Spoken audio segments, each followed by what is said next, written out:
Security teams need network data to threat hunt and resolve incidents, but find that PCAP is often too much data and NetFlow isn't enough. Corelight was founded by the creators of Zeek, formerly Bro, and its sensors provide just the right amount of data, transforming raw traffic into comprehensive logs, extracted files, and custom insights so analysts can make fast sense of traffic and move the speed of attack. To find out why Corelight is your best next move in security, visit securityweekly.com/Corelight. Signal Sciences secures the most important web applications, APIs, and microservices of the world's leading companies. Protecting over 7,500 applications and 150 billion production requests per week, Signal Sciences Next-Gen WAF and RASP help companies increase security and maintain site reliability without sacrificing velocity, all at the lowest total cost of ownership. Signal Sciences' patented technology protects any application against any attack, with integrations into any DevOps toolchain. Signal Sciences, demand more from your WAF. Learn more at signalsciences.com/PSW. The greatest threat to businesses today isn't the outsider trying to get in. It's the people you trust, the ones who already have the keys, your employees, contractors, and privileged users. 60% of online attacks are carried out by insiders. To stop these insider threats, you need to see what users are doing before an incident occurs. Observe It enables security teams to detect risky user activity, investigate incidents in minutes, and effectively respond. Get your free trial at observeit.com/securityweekly. Oh, hey, welcome back to Enterprise Security Weekly. Quick announcement, this year's Compass Cybersecurity Symposium is being held at Twin River Casino in Lincoln, Rhode Island, not too far from here, on September 25th. It's just 15 minutes outside Providence. The venue has plenty of free and easy parking. Speakers include social engineering wizard Chris Hadnagy and myself.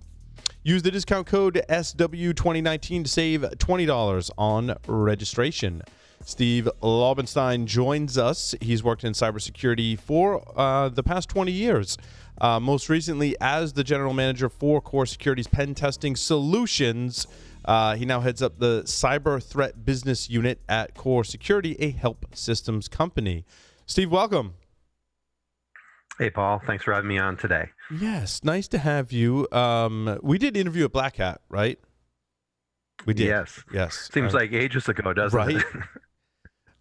So in this segment, Steve, we want to talk a little bit about some of the pen testing that goes on, and also update us on the Core Impact product as well, which we haven't, covered with someone from Core in some time. We've got a long history, of course, with Core Security and that product line. But it still remains today that the number one way, and this is pretty consistent across all pen test groups I talk to, email phishing is really how you get in, right? Is that still the number one way? It's certainly the number one way from an attacker perspective.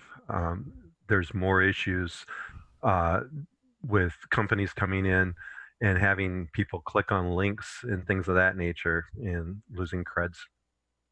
So, Steve, what's interesting is we've seen a lot of evolution of new phishing security products in the market, but yet we really haven't solved the core problem. Yeah, that's a very good point that you're making.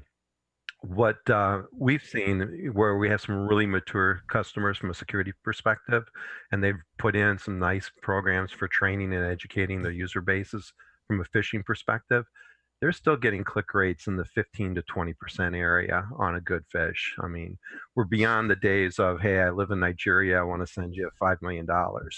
And when someone writes a well-crafted phish, despite the fact companies are investing a lot in education, they're still having some significant issues with people falling for it. Yeah, it's just this really interesting challenge. I don't know how we get our arms around. So I'll get people, and we're going to see this with SMS and texting now too, right? I mean, you get this text message on your phone that has a link, and you click on it, and boom, now I potentially get my phone popped as well. But I don't click on. I try not to click on links anymore. I'm just like, I rather go type it in almost manually to make sure it's right than to just blindly click on a link. But it's just one of these challenges that we've just struggled with for so long, and we see all these solutions and we just we don't make any progress. Yeah, there's no question that The best practice that you can do is to know, number one, the source of what you're looking at. And as you just said, don't just click on a link. Um, I've oftentimes seen stuff, the big ones from our banks, on our credit cards, they want to send you a link. I never click on it. I always go to the site and log in that way to get to what I'm trying to get to. So you're recommending a very good practice from that perspective. Yeah, and it's interesting. Even if you tell users, well, if it comes from an internal person, you can trust it more. That's not the case either. Either those can be spoofed, or I've taken over someone's account within the organization and sent an internal email. And many phishing solutions don't handle or account for that situation. I think it was Mimecast that might have made an acquisition. I think that helps with that problem, and a couple of others, have that technology. But it's really hard to build awareness and training around email phishing because there's so many different ways to get someone to click a link to make it look real, right? Yeah, absolutely. I mean, it's very simple to spoof an email account, as you point out. So just looking at kind of where it came from. I mean, the old, hover over the link, it's still Yeah, valid. I mean, a lot of times you hover over the link and you'll see some really bizarro type stuff there, and that'll tip the hat. right. But it's certainly not a foolproof way to go. Yeah, because I believe in Ira Winkler and I were talking about this, that from if someone calls you on the phone, it's easier to build a system to say, look, if someone calls you on the phone, you can't transfer money. You have to go through this approval process, right? You can't. Someone says they're the CEO or some executive in the company, and they call you on the phone. The rule is you can't transfer money, right? That's the rule. And we were talking about this actually with Chris Hadnaghi, with security guards too, right? Having these rules where if they follow them, and they're very simple and easy to say, if they don't have an ID, they don't get in. I don't care even if their manager calls me, like they're not on the list, they're not getting in. If you stand by those rules with physical access, with phone calls, I think it can work really well. Ira's got some great tactics on that. When it switches to email, it's really hard because there are things we need to click on and things we're not clicking on, and knowing the difference. If we rely on those technical indicators, we're going to get ourselves in trouble, right? If we rely on the user spotting spelling and grammar mistakes, hovering over links, looking at what the from field is, and all those things can be spoofed, tricked in certain circumstances. So hence, we're in the situation today where email phishing works, because I think it's hard to build rules that really just work to prevent attacks. Yeah, there's no question on that. One of the other issues I think it kind of even makes it more of a critical issue in a lot of companies is people love SSL. Make it easy, let the user get into everything. But if they don't back it up with multi-factor authentication, Yeah. someone then loses an SSO cred, and there's not multi-factor behind it where it comes to your phone or there's some other way to validate who you are. They oftentimes can get the keys to the kingdom. It can be really widespread, how much they can get to from an asset perspective. Right. Matt, anything else on phishing? No, I think we beat that one up enough. But I think also a lot of the goals of the penetration test revolve around obtaining credentials. And here's some interesting stories where your team was scraping creds off VoIP phones and other devices. And that's still valid. I mean, I used to do that when I was pen testing too, right? And that's still valid. Yeah, it was interesting story. One of our guys, actually, it was a contracted customer, and they were waiting in the lobby for a meeting with some of the executives, and they had the infamous phone that only worked back to the operator. You pick it up, you can't dial out, you can't do anything, but you can talk to the operator. Now, this is when you're going to meet with the client to talk about pen testing, right? And you had all the paperwork filled out, and this is your initial meeting, right? We were under contract, so he wasn't doing something outside of a contract. But he just unplugged the Ethernet cable, plugged it in, started doing some sniffing, and he actually captured an admin cred. And by the time we walked into the meeting, he showed the people in the meeting that we actually had access to the database that they had allocated 2 weeks for us to do some testing to see if we could get to it. Not even before the testing started, but before the meeting even started to talk about testing. I think that's awesome. Yeah, it was an interesting story. Yeah. I enjoy hearing from our guys some of the different things that they do see, but Right. it's not as difficult as it seems sometimes. There's some pretty low hanging fruit in many organizations. But Matt, I Interesting. think that goes back to much of what you've been trying to emphasize on our shows, that protecting the user and the data and the identity is really one of the now fundamentals, right? Because the network and the storage and infrastructure is really just that. It's infrastructure, right? You really got to protect your credentials. Yeah, I mean, our systems are everywhere now. They're in a coffee shop, they're in a data center, they're in some cloud in some region in some country, right? I mean, the ability for us to protect the network from a hardened outside perspective, I mean, the perimeter's been gone for a while. So how do you move protections now away from what we traditionally did, which was endpoint and network, and start to move them out to the user, the identity, the person accessing the system, right? And Steve, you talked about just basics like two-factor authentication. But, if we're not doing a good job protecting the identity, and credentials are the way that pen testers and attackers are getting in, that's where the big opportunity is, but yet we're not making a ton of progress there yet. The point that you're making is very valid. I mean, the credentials themselves are typically what people are targeting, and then obviously trying to escalate privileges once they do have that. And it's kind of a bit of a paradigm, that many companies are facing, because in one sense, they're trying to provide what they call least privilege access. So they don't want to provide access to areas that they don't necessarily have a business to be in. So you'll see people trying to do more role management and things like that. But what they don't realize is oftentimes if someone does get a hold of credentials, it then allows them to be that user in the system. And it's a lot different than me being anonymous, as a pen tester coming in versus being in a system. And it's the same for attackers. If I can get that foothold, I may not be looking for additional creds as much as I now want to be able to pivot and use that as ways then to explore where other security weaknesses exist. But it normally is the key way entry is gained in many cases. Yeah. So Go ahead, Matt. I was going to say, so as a pen tester, right, you're going after finding that initial credentialed user account that you can get inside the system. That could be through various means, right? It could be looking for employees that are remote. It could be through mobile. It could be through lots of different mechanisms. And my guess is, I don't know if it's easier or harder. I'd be interested to understand, right? But as stuff gets distributed around, is it easier to find some of these credentials now, or is it a little harder because it's distributed? I mean, as a pen tester, where do you go to look for some of this stuff? I think you hit it on the head in the description you just gave.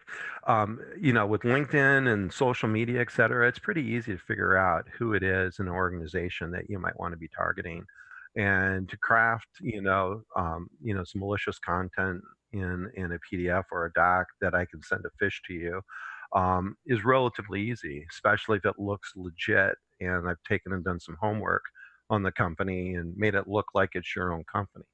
So it's not at all uncommon to see creds given up pretty quickly. I mean, as we talked about earlier in the show, even highly trained people who've been through a lot of training on phishing, some of the best companies out there doing this, they're still seeing a 15 to 20% click rate. So if I target 20 people, I'm bound to get a couple. If I have a pretty well crafted fish. Yeah, That's been true for so long as well, which is why I think a lot of the testing kind of flipped to the kind of the inside out, right? Like just assume that we have creds, save the time, Yeah. right? And then do your testing. And then for the defenders, I feel like it really comes down to identifying those slight variances in the identity behavior.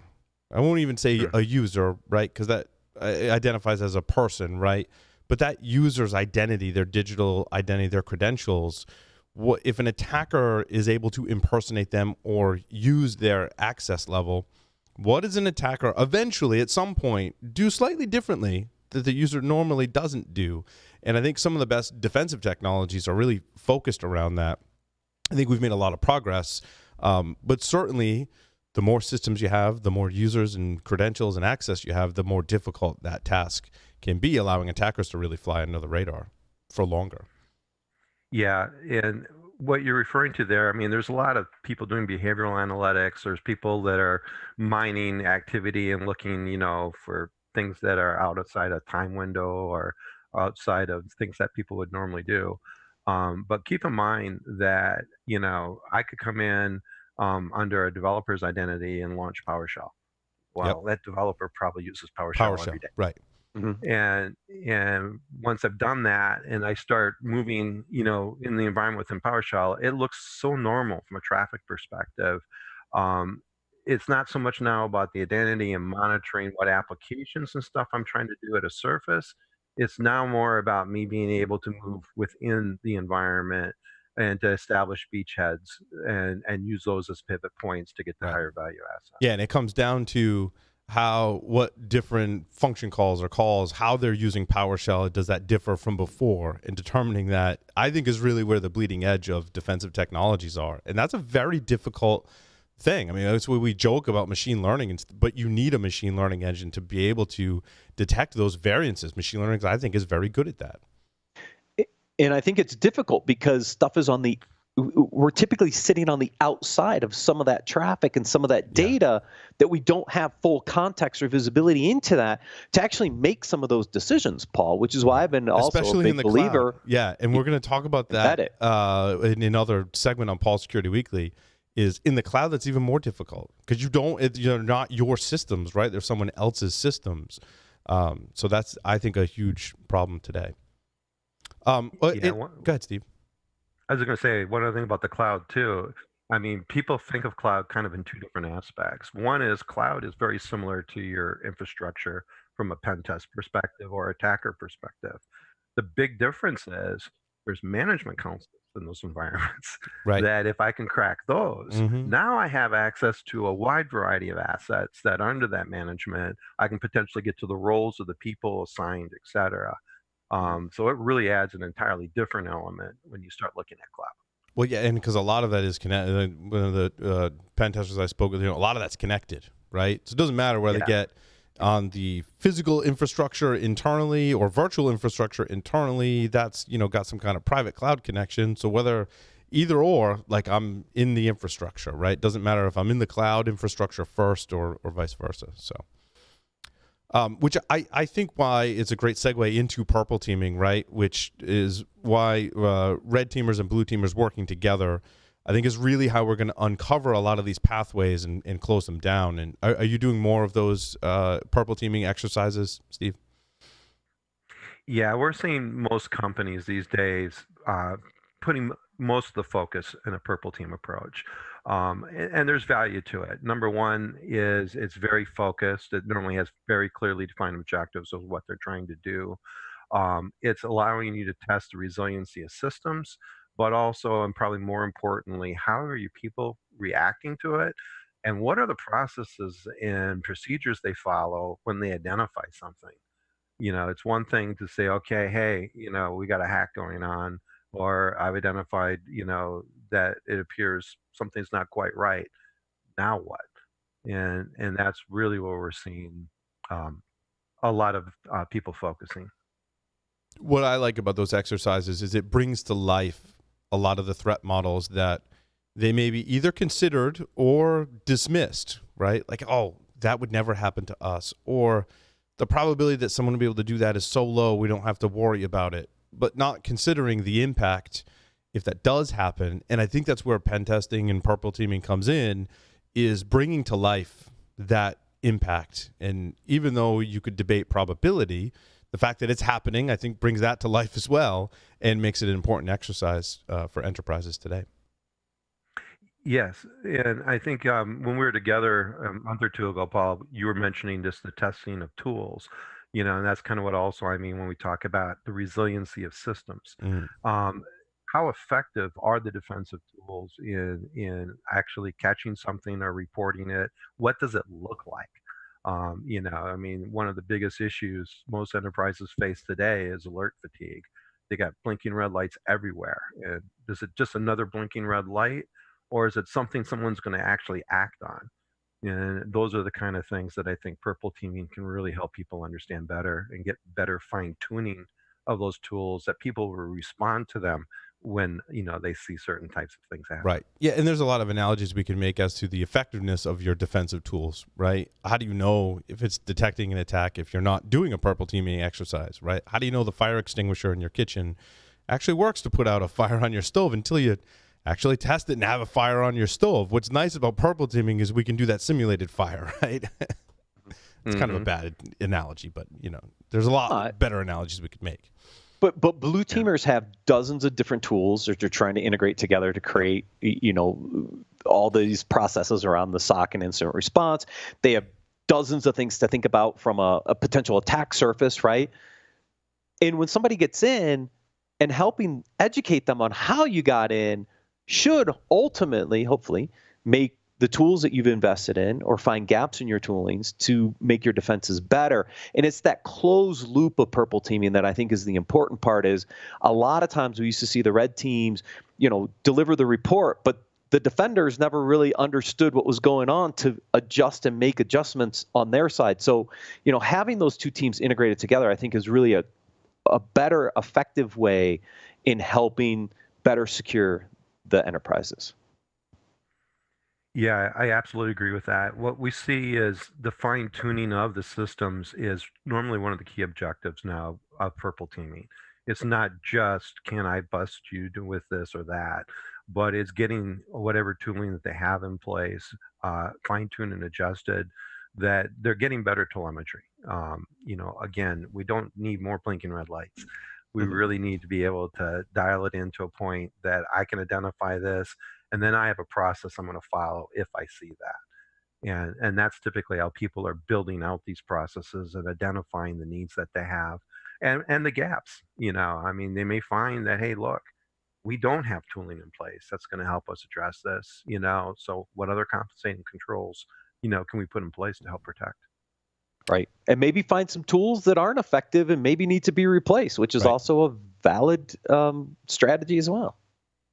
Absolutely.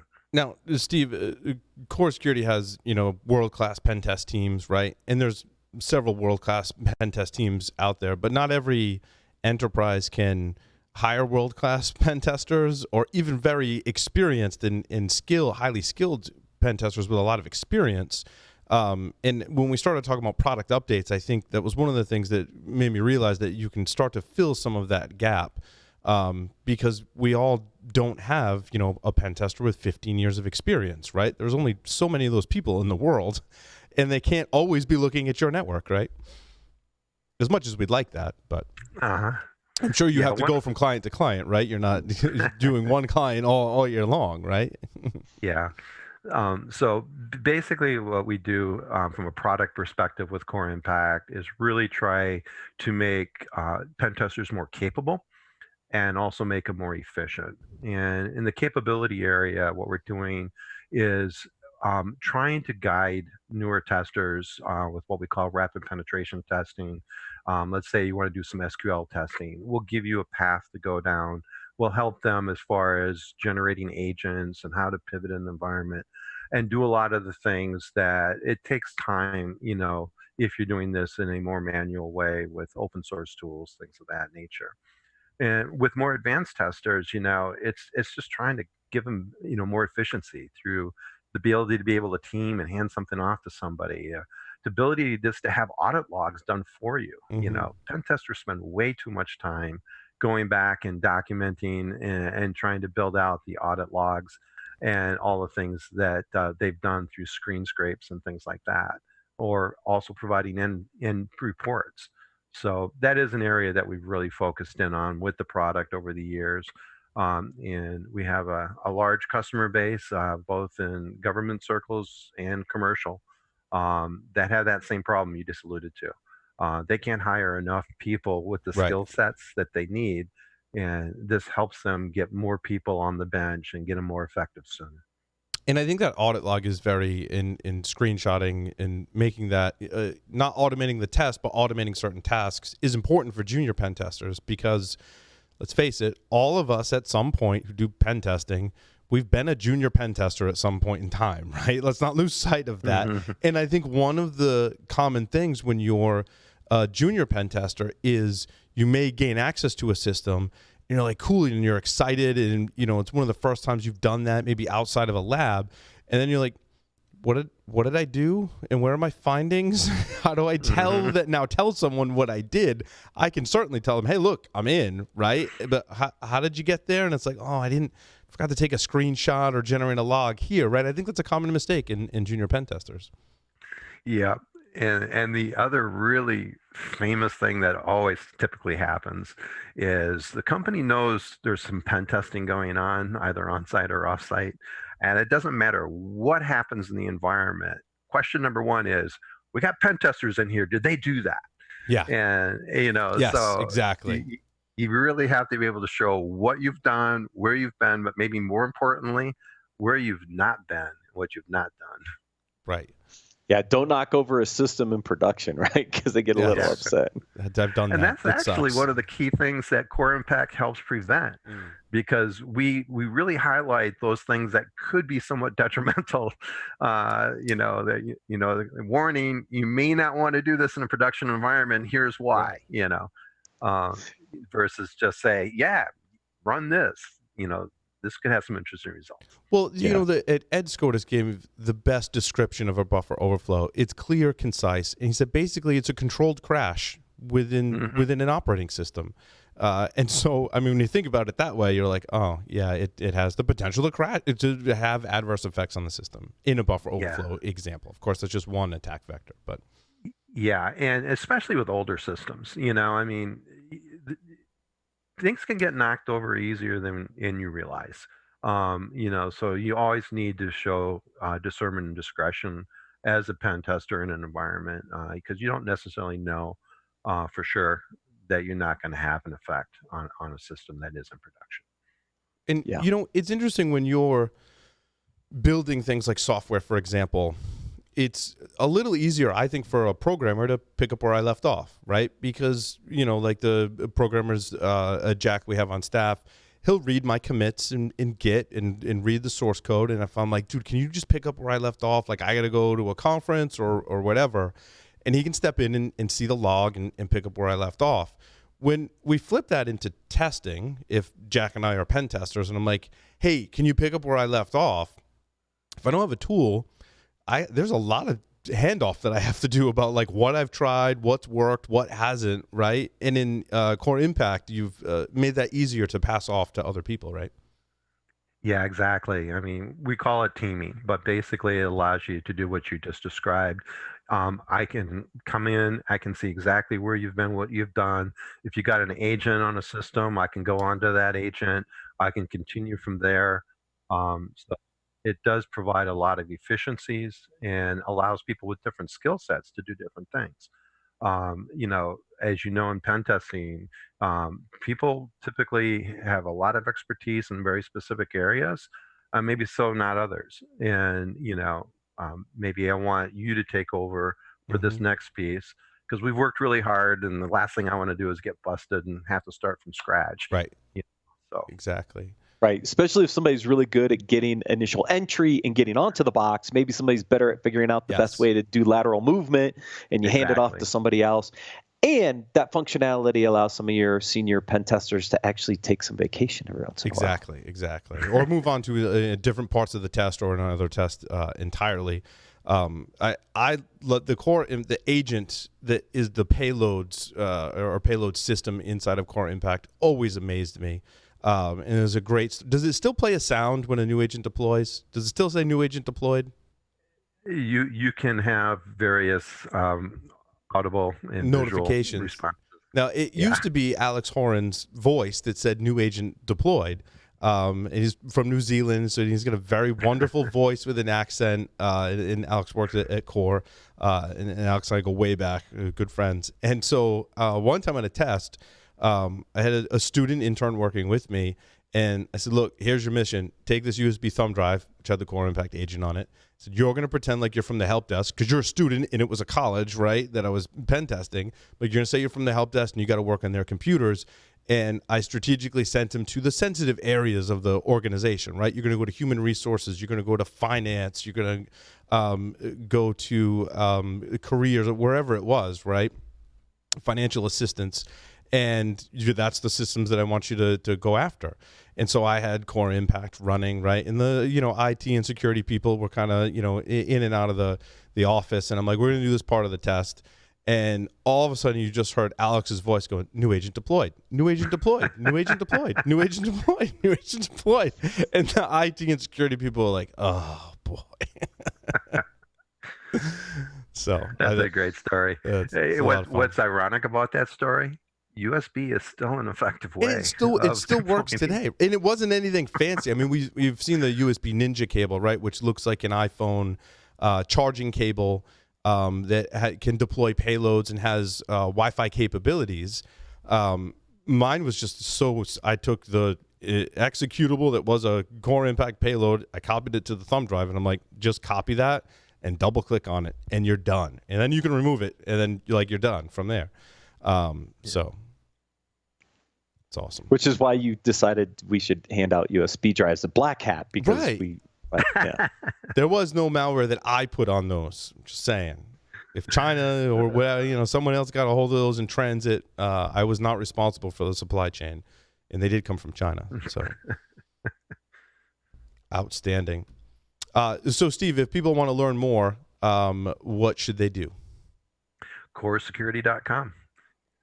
Come visit us on our website. We have a lot of resources there. Certainly, if you want to learn more about the products, etc., reach out to us. We'll be happy to set you up with a demo or whatever else you may need. Fantastic. Steve, thank you so much. Thanks again. Great seeing you. Good Bye-bye. seeing you. Let's see. We're going to take a break and come back and air some pre-recorded interviews that we did at Black Hat. So stay tuned.